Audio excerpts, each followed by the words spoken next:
Good morning. Welcome to California's Gold 2.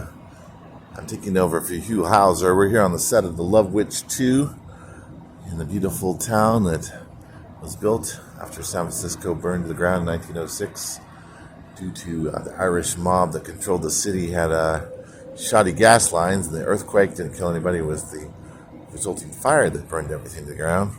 We're in front of the wedding present from a very rich lumber baron named Carson, and this was his wedding present right over here. A heck of a wedding present. It's Queen Anne. If you know the Meeks home, this is the same architect, same design. It wasn't pink back in the day, but it is pink now. Two Nazis owned this in 1942. The government repossessed it. That stained glass window. In 1942, the U.S. government repossessed this home. Oh yeah, there's another home across the street. I mentioned about his father. The home of the Love Witch here. Some secret society owns this. This is the queen of all Victorians. Dun dun dun dun. Here we are, home of the Love Witch. Now the Ingomar Club. This is Carson, the lumber baron's mansion. It's got every form of Victorian, the hodgepodge architecture. We've got stick architecture from the Victorian period, Edwardian, Queen Anne, Cornic, everything, to name a few. We've got Italianette. You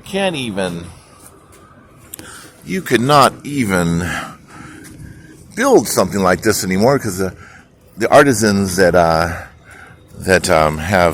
crafted this type of home died about 100 years ago. I'm going to switch over. So, switch over here. Show you the home of the love. Look at that. Got turrets. This is ostentation at its very finest. Some mysterious men's club owns this thing, and I don't know, they want to very private. There's a little Ingomar Club. It was a movie. It was his favorite movie.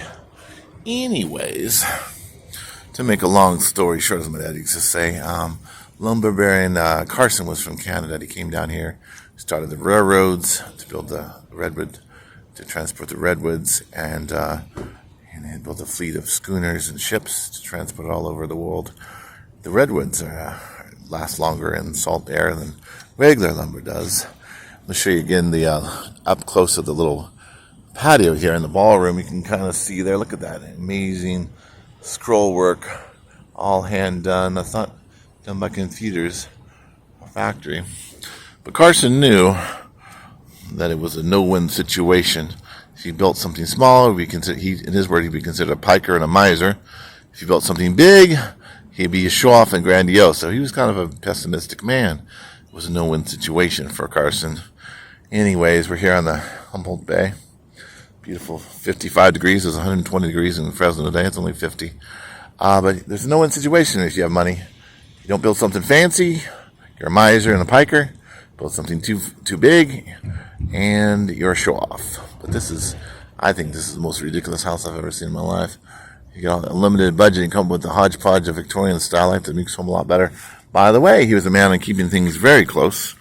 Not only to have his wedding present here to his son and his bride, he has his bank over here, which is now the Matthews, Cluck, Walsh, and Wilkie. Try to pronounce that 5 times fast. Matthews, Cluck, Walsh, and Wilkie. That's his bank.